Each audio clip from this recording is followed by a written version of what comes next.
여러분도 뿌리 깊은 나무를 보셨습니까? 요즘에 그거 끝나서 좀 아쉽죠. 저도 아주 재미있게 봤는데 그 뿌리 깊은 나무 드라마를 보면서 가끔 짜증나는 부분들이 좀 있었습니다. 겨우 포졸에 불과한 강채윤이가 세종 앞에서 고개를 빳빳하게 세우고 째려보는 장면이라든지, 정기준이 그 임금과 독대를 할 때 이도라고 하면서 임금의 이름을 함부로 부르고 반말을 할 때입니다. 지금까지 제가 본 사극들이 다 잘못된 것이라서 제가 고정관념을 깨뜨려야 되는 것이 아니라면 임금 앞에서 그렇게 무례하게 말을 하거나 반말을 하거나 아니면 그렇게 임금을 쉽게 접할 수 있는 것은 아니었겠다 싶습니다. 그래서 저는 제 아내와 뿌리 깊은 나무를 보다가 저건 말도 안 되는 이야기라고 하면 제 아내는 아주 저를 다독거리면서 여보, 저건 다큐멘터리가 아니고 드라마야 라고 저를 확인시켜주고 다시 상기시켜줍니다. 물론 드라마도 정도가 있는 건데 이건 좀 너무 심한 것 아니냐고 우기기는 하지만 제 아내의 말이 맞습니다. 드라마는 드라마입니다. 드라마는 드라마로 봐야지 드라마를 다큐로 보면 안 되는 거잖아요. 성경은 한 권으로 되어진 책이지만 사실은 여러 다양한 문학적인 장르들로 이루어져 있습니다. 성경에는 시도 있고 예언서도 있고 역사서도 있고 성경에는 율법서도 있고 그리고 또한 서신도 있고 복음서도 있습니다. 한 복음서 안에도 그 복음서 안에 기적적인 사건들을 모아놓은 기적적 사건의 기록이 있고 역사적인 서술이 그 안에 들어있고 그 안에는 교훈들을 모아놓은 교훈 모음도 있고 비유가 있습니다. 이렇게 다양한 종류의 장르들로 성경이 구성되어 있기 때문에 성경을 읽을 때에는 그 문학적인 장르에 따라서 읽어야 합니다. 로마서를 읽을 때 로마서를 읽으면서 묵시록처럼 읽어도 안 되고 시처럼 읽어도 안 되는 것처럼 시편을 읽으면서 시편을 로마서처럼 읽어도 안 되는 겁니다.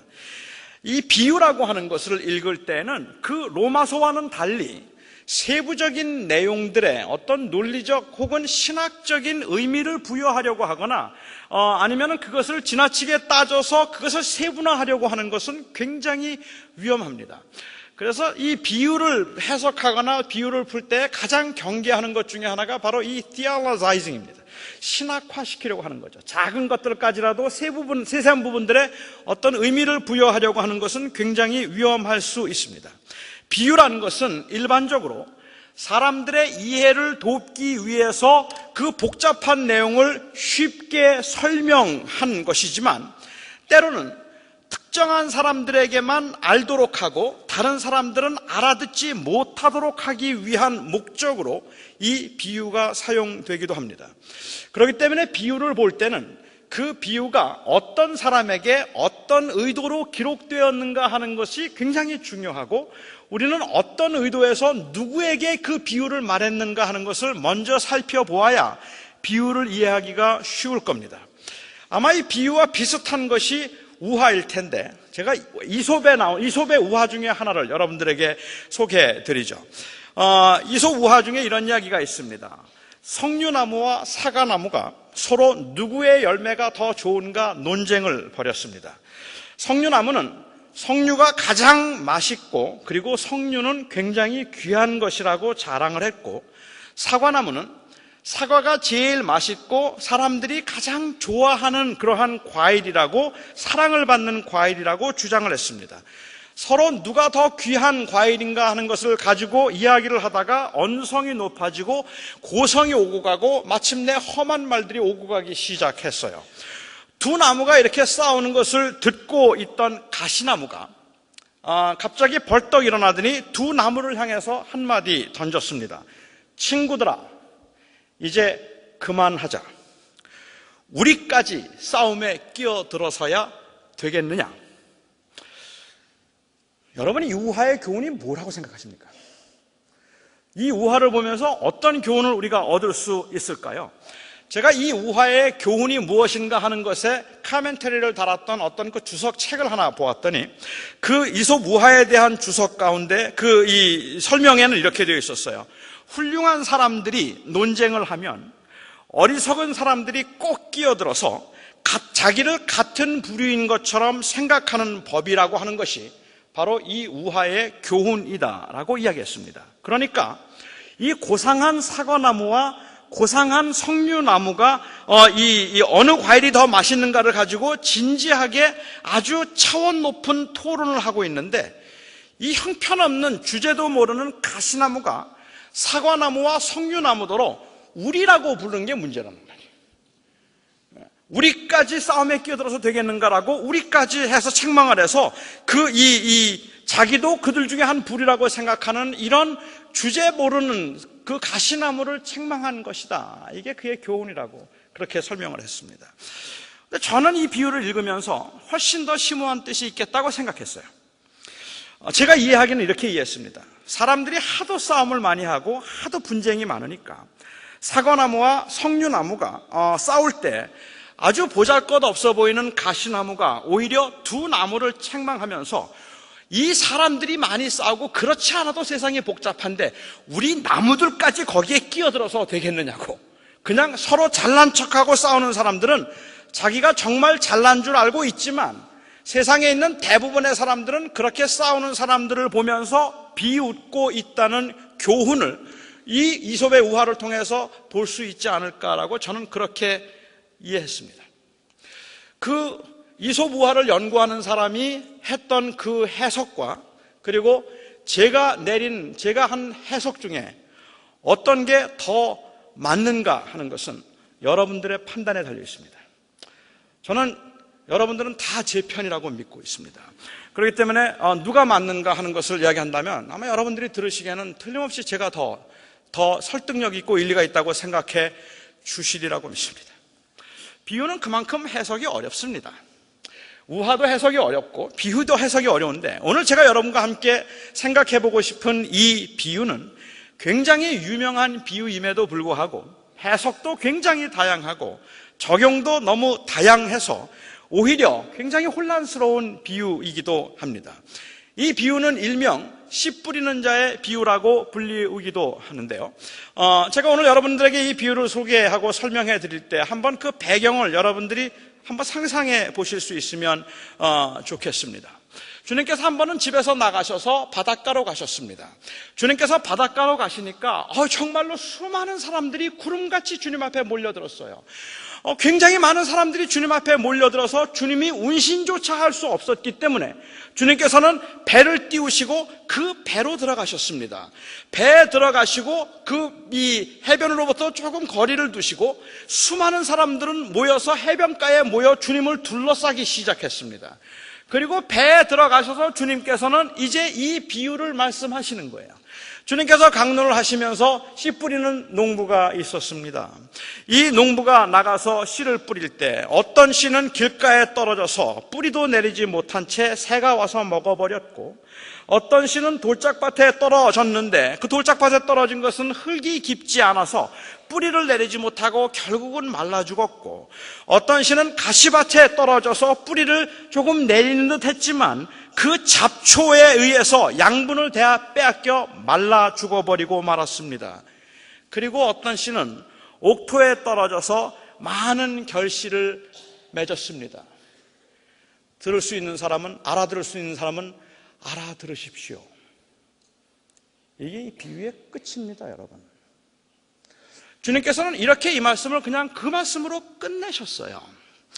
그 이후에 주님께서 다른 말씀을 하셨는지는 모르겠지만 적어도 마태복음 13장에 있는 내용을 보아서는 그냥 주님께서 이렇게 말씀을 하셨는데, 교회 오래 다니시고 그리고 성경을 읽어본 사람이라면 그 다음 내용들을 알고 있기 때문에 이 비유를 이해할 수 있습니다만, 쉽게 이해할 수 있을 것입니다만은, 처음 듣는 사람들이 이 비유를 들으면서 무슨 이 의미인지 알 수 있겠습니까?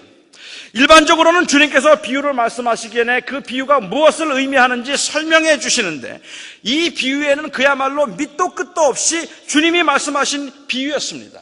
이 비유는 제자들도 듣고 못 알아들었어요. 무슨 말인지 알지 못해서 사람들이 다 가고 난 다음에 제자들은 주님께 다가와서 말씀하시길, 주님, 왜 비유로 말씀하셨습니까?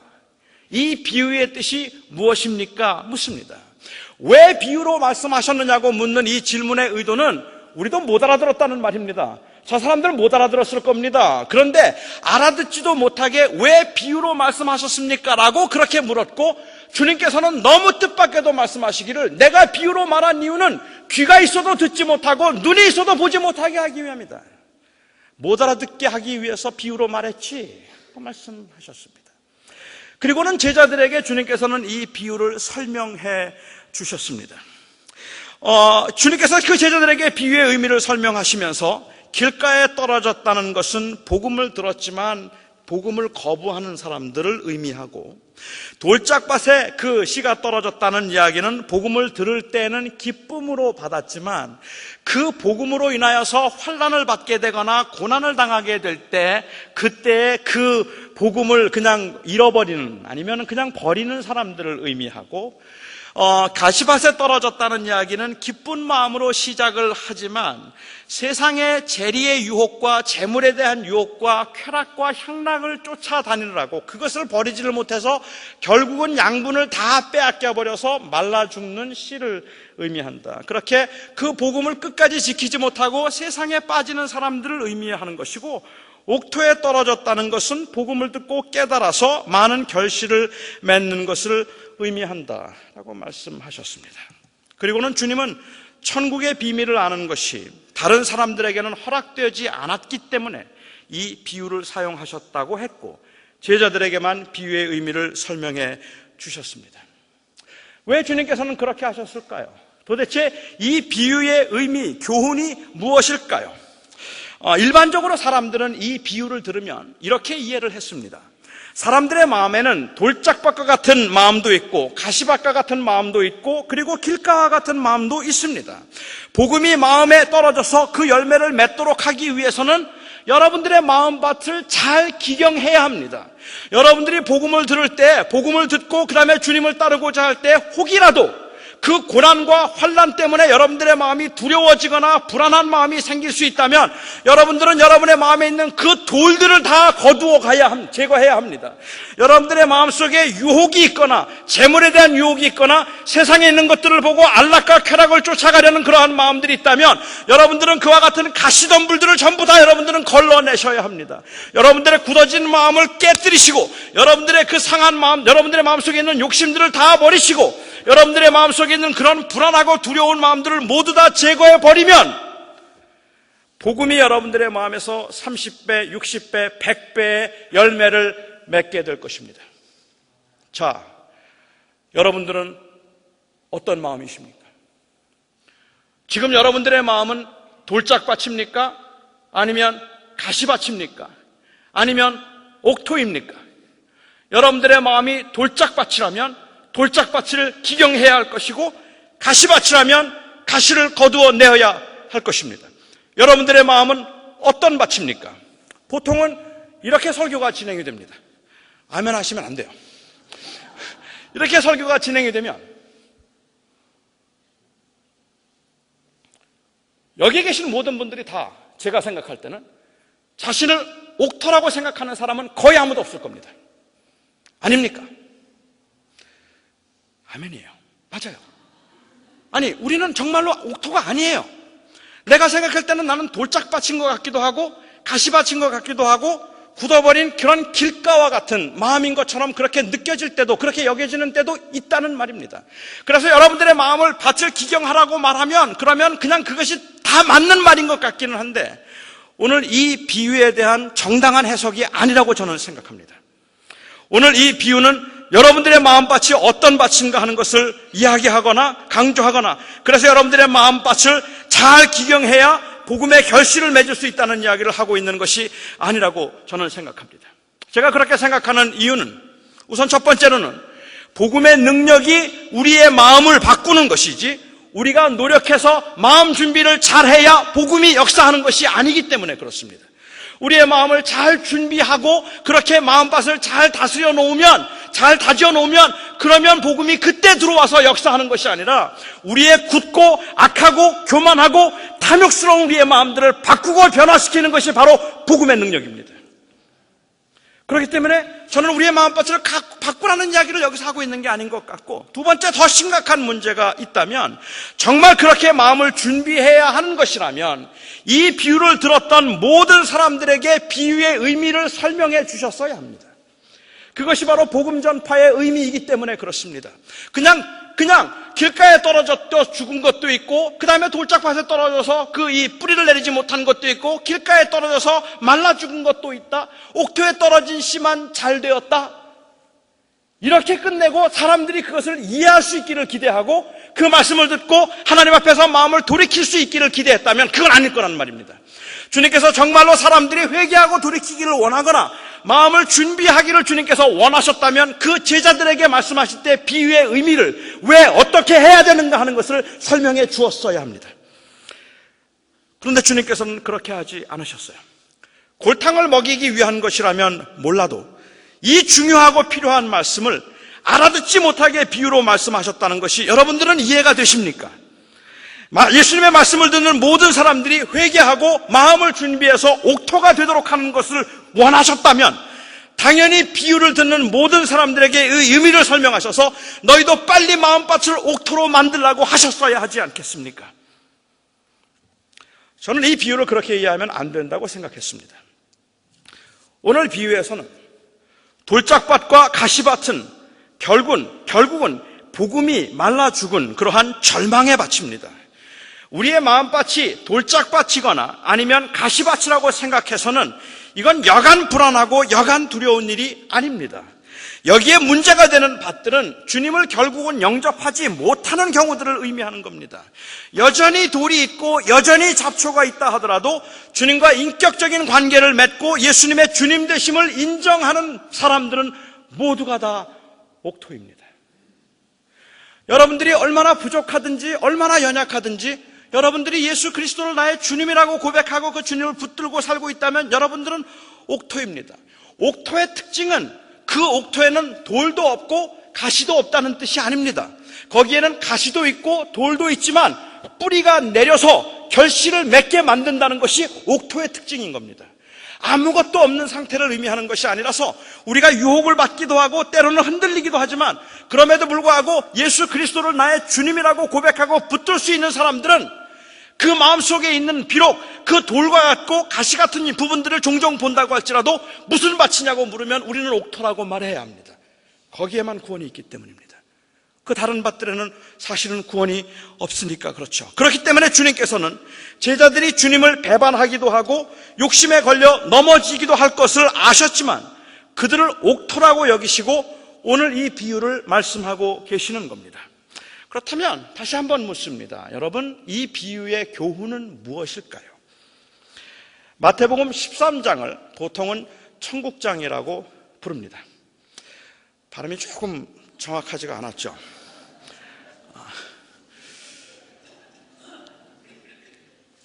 연습을 좀 했는데도 그런데도 이 천국장을 자꾸 천국장으로 나오는 것 같아요. 이 마태복음 13장은 천국의 특징 그리고 천국을 위한 사역의 특징들을 가르쳐주고 있기 때문에 마태복음 13장을 천국에 관한 장이라고 부릅니다. 천국에 관한 예수님의 비유와 가르침을 조금 더 알고 싶으시다면 그렇다면 마태복음 13장을 보시면 됩니다. 마태복음 13장에 나오는 그 천국의 특징들은 이렇습니다. 천국은 마치 겨자씨와 같아서 처음에는 작게 시작하지만 나중에는 커지는 것입니다. 천국은 마치 알곡과 가라지가 함께 있는 것 같아서 가라지가 많기는 하지만 알곡이 다 다칠까봐 마지막까지 그냥 제거하지 않고 두는 것뿐이라서 천국은 그 주님이 오시는 그날까지 악의 세력과 공존할 것입니다. 천국은 마치 감추인 보화와 같아서 그 가치를 아는 사람들은 전 재산을 팔아서라도 그것을 사겠지만 그렇지 않은 사람들은 아무렇게나 취급할 수 있는 것이 바로 천국입니다. 천국은 마치 밀가루 속에 넣어둔 누룩과 같아서 밀가루를 부풀게 하는 것처럼 아무것도 아닌 것이 점점점 크게 만들 것입니다. 그리고 천국은 마치 농부가 씨를 뿌리는 것과 같아서 돌짝밭에도 떨어지고 가시밭에도 떨어지고 길가에도 떨어져서 다 죽고 아무 결실도 맺지 못하는 것 같아도 옥토에 떨어지는 씨가 있어서 반드시 30배, 60배, 100배의 결실을 맺는 것처럼 하나님의 나라는 반드시 임하고 완성할 것입니다. 여기에 말하고 있는 이 비유들의 공통된 특징이 있다면 작아 보이지만 낙심하지 말라는 말입니다. 아무것도 아닌 것 같지만 반드시 될 것이라는 이야기입니다. 안 될 것 같다고 하더라도 낙심하지 말아야 될 것은 그것이 기어코 이루어질 것이기 때문에 그렇다는 말씀입니다. 이 천국의 비밀을 제자들에게만 말씀하신 겁니다. 바로 복음의 능력을 가지고 복음의 삶을 살고 복음을 드러내야 되는 제자들이 낙심할까봐, 실망할까봐, 중간에 그만둘까봐 그들을 격려하고 그들을 위로하기 위해서 주님께서 제자들에게만 말씀하신 겁니다. 약해 보이지만 아무것도 아닌 것 같지만 결코 낙심하지 말아야 할 것은 이 천국은 겨자씨와 같아서 반드시 자랄 것이다. 새들이 깃드는 나무가 될 것이다. 이 천국은 그야말로 다른 사람들은 다 걷어차버리고 아무것도 아닌 것처럼 그렇게 함부로 대할 것이지만 그럼에도 불구하고 이 천국은 마치 밭에 감추인 보화와 같아서 그 어느 것과도 바꿀 수 없는 것이 될 것이다. 그러니 낙심하지 말라. 그러니 포기하지 말라. 그러니 이 하나님의 나라를 붙들고 끝까지 믿음의 길을 가라. 이것이 바로 제자들에게 하고 싶었던 주님의 말씀입니다. 지금은 미약하고 보잘것없어 보이지만 낙심하지 말고 복음의 삶을 살아야 할 것이라는 위로와 확신의 말씀을 제자들에게만 주신 것입니다. 이 세상을 보면 정말로 가망이 없어 보입니다. 사람도 변할 것 같지 않고 나도 변할 것 같지 않아서 세상을 보면 정말로 점점 악하다는 생각만 들고 아무런 희망도 없어 보입니다. 점점 세속화되어 가고 있는 교회를 보아도 희망이 없어 보여요. 정말로 세상 사람들에게 손가락질과 조롱을 받고 있는 이 교회가 부흥할 수 있을까? 다시 일어설 수 있을까? 하나님의 영광과 하나님의 나라를 다시 드러내는 하나님의 다스림과 통치가 드러나는 그것이 될 수 있을까를 생각하면 안 될 것 같다는 생각이 들 만큼 사람들의 인간 이기적이고 그리고 또한 그 세속적인 것들이 너무 깊이 침투했다는 생각이 들 때가 정말로 많단 말입니다. 윤리성을 상실한 채 자기의 소견에 오른 대로 마음대로 살아가는 사람들을 보면 이 세상 곧 망하겠다는 생각이 들 때가 있다는 말입니다. 아니, 다른 사람은 볼 것 없어요. 나는 어떻습니까? 믿음으로 살겠다고 다짐하고 하나님의 말씀대로 살겠다고 다짐하고 그렇게 다짐을 하는데도 왜 그렇게 쉽게 흔들리는지, 왜 그렇게 쉽게 넘어지는지, 왜 아무것도 아닌 일에 그렇게 주저앉아서 그냥 울고만 있어야 하는지, 이 세상에 살면서 정말로 그 어렵고 힘든 세상에서 경제적으로 그리고 가정적으로 신분적으로 어려움을 당할 때마다 도대체 아무것도 보이지 않는 것 같은 그러한 상황을 살아가고 있는 여러분들이 이제는 그만하고 싶지 않습니까? 이제 그만하고 싶다.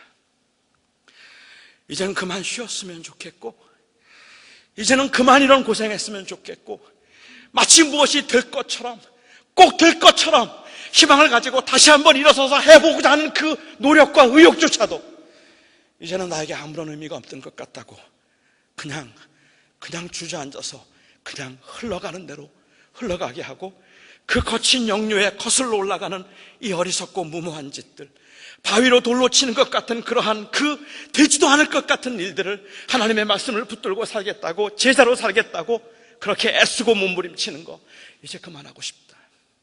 이제 그만하고 싶다. 정말 자신이 없어요.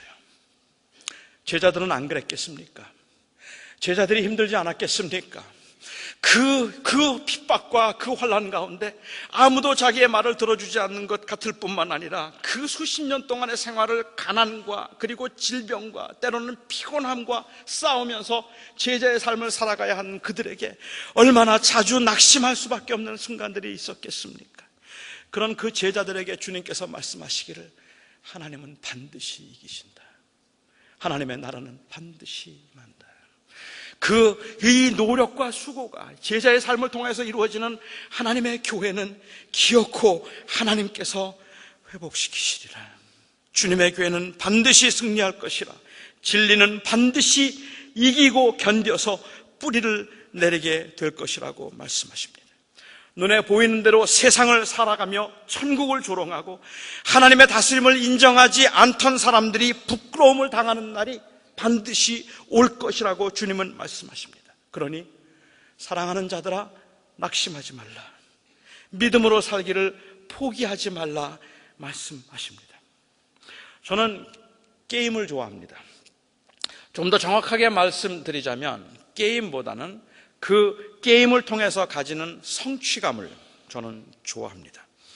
이 성취감에서 오는 카타르시스를 제가 느낄 수가 있어서 게임을 좋아하기는 하지만 사실은 그 느낄 수 있어서 제가 게임을 좋아하기는 하지만 사실 결과는 너무 희시해요. 그렇기 때문에 제가 자주 하지도 않고 그리고 일부러라도 저는 게임을 하지 않으려고 애를 씁니다. 제가 한 번 빠지면 헤어나오지 못하는 정말 좋아하는 게임 중에 하나가 있다면 바로 이 조각 퍼즐 맞추기 게임입니다. 한 10년 전쯤에 제가 아주 오랜만에 정말 일주일 동안 휴가를 얻은 적이 있었습니다. 그 휴가를 얻어서 저는 선물로 받았던 1000피스짜리 입체 퍼즐을 휴가 기간 동안 맞춘 적이 있었습니다. 그걸 맞추는데 하루에 6시간씩 자고 사흘 걸렸습니다. 정말 피곤하고 정말 지루한 일입니다. 방 안에 퍼즐을 그 조각들을 한가득 방 안에 펴놓고 비슷비슷하게 생긴 조각들을 이리저리 돌려가면서 자리를 찾아가다 보면 눈도 피곤하고 허리도 아파요. 저는 그 사흘 동안 퍼즐을 맞추면서 역시 제 아내는 보통 사람이 아니라는 것을 제가 알았습니다. 제 아내는 정말 천사입니다. 그 사흘 동안 그렇게 퍼즐을 맞추는 동안에도 휴가 때인데 여행도 가지 않고 퍼즐을 맞추는 동안 꾸준히 저에게 밥을 주었고 저에게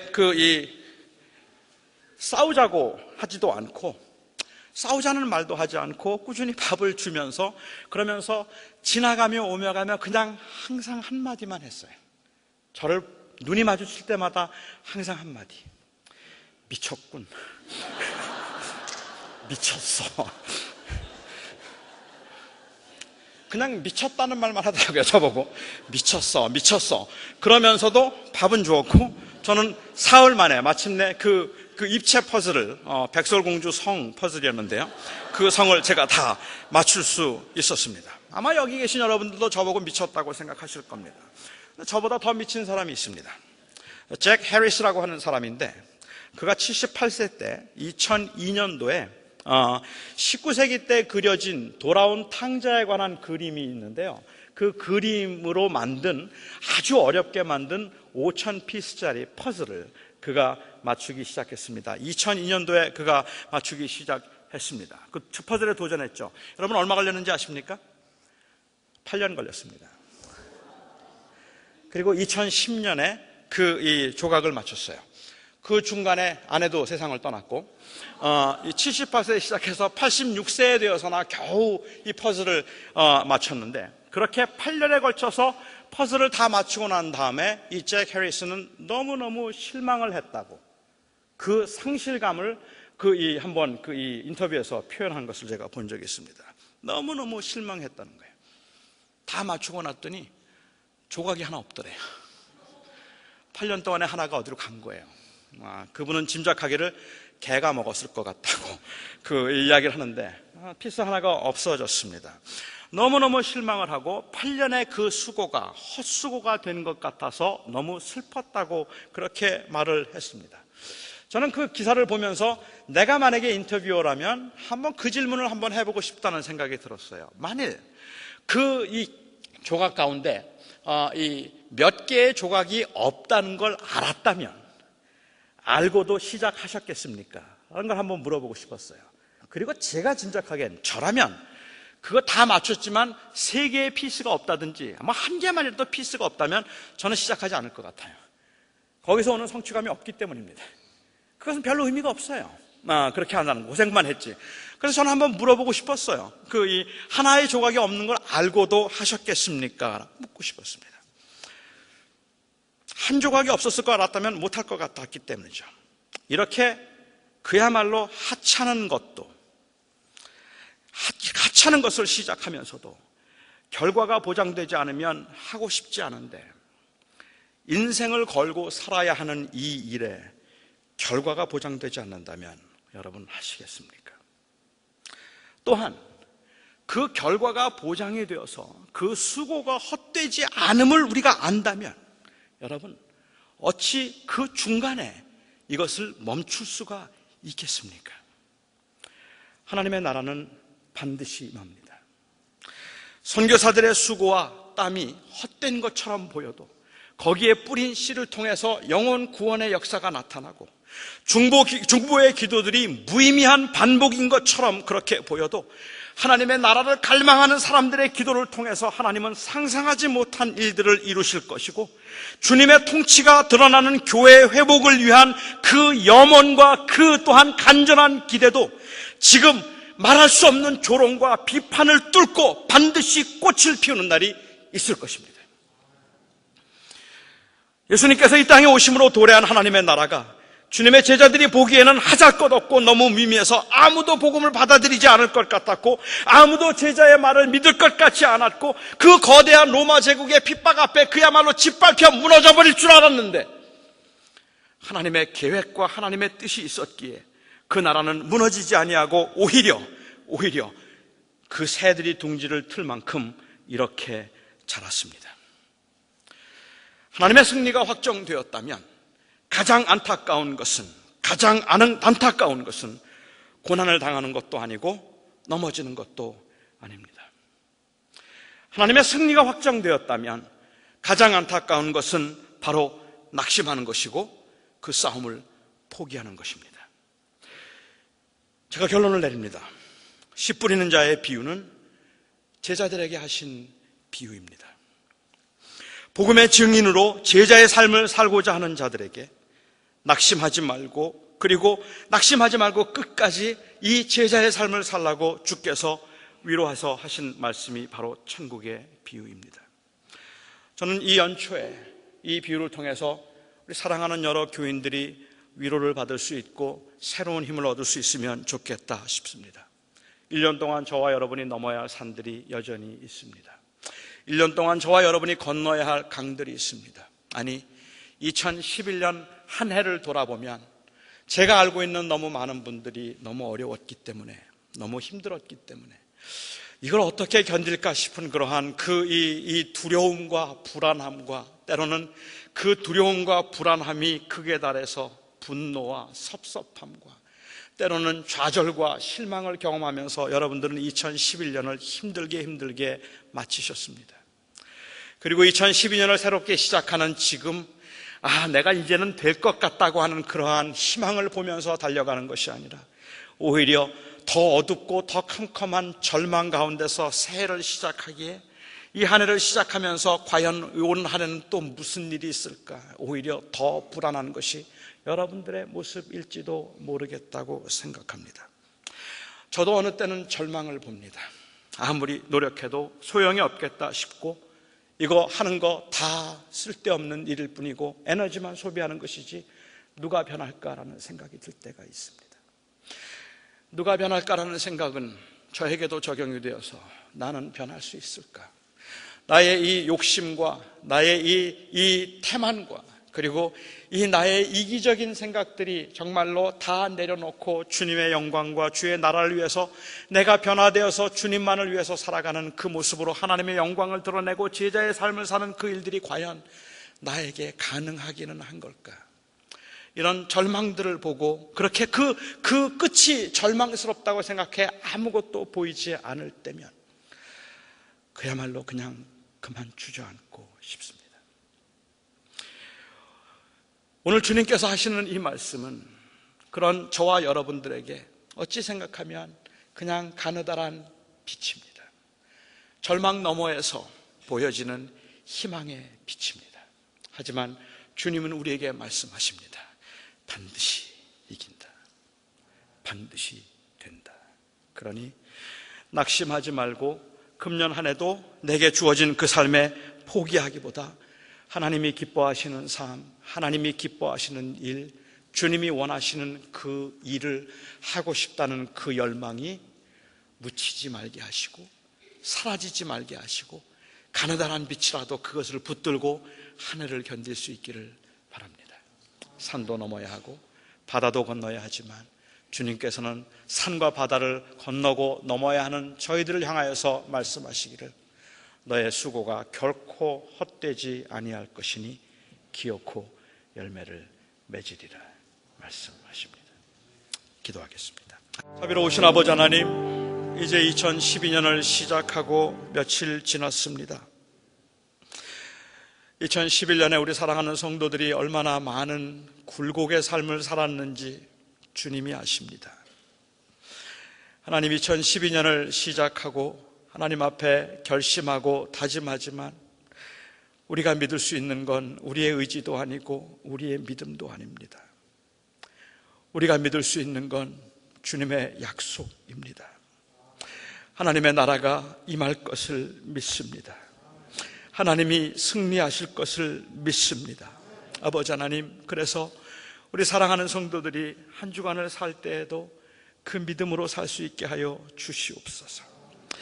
오늘도 주님 앞에 나오면서 여러 성도님들 하나님 앞에 그 삶이 주님의 손안에 있음을 고백하는 마음으로 정성껏 또 이와 같이 예물을 주님 앞에 올려드렸습니다.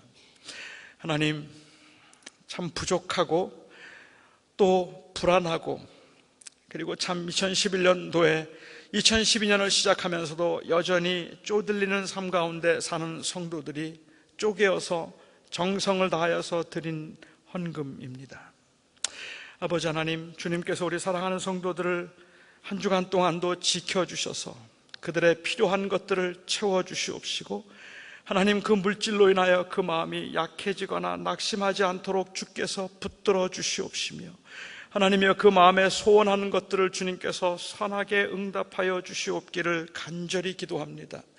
정성을 다하여서 주님의 나라를 위하여 그리고 또한 복음의 진보를 위하여 하나님 앞에 우리의 삶이 하나님 안에 있다는 것을 고백하는 믿음의 고백으로 드린 이 물질이 하나님 낭비되지 않게 하시고 함부로 사용하지 않도록 하셔서 사용하는 모든 사람들에게 지혜와 검소한 마음을 주시옵소서. 그래서 이 물질이 사용되는 곳에 하나님의 사랑이 드러날 수 있게 하여 주시옵소서. 오늘도 그렇게 주님 앞에 예배하며 주님의 은혜 때문에, 주의 말씀 때문에 힘을 얻고 이 세상 살아가기 원하는 하나님의 백성들에게 우리 주 예수 그리스도의 은혜와 하나님의 사랑과 성령의 위로하시며 교통하심이 온전히 함께 하시기를 간절히 축원하옵나이다. 아멘.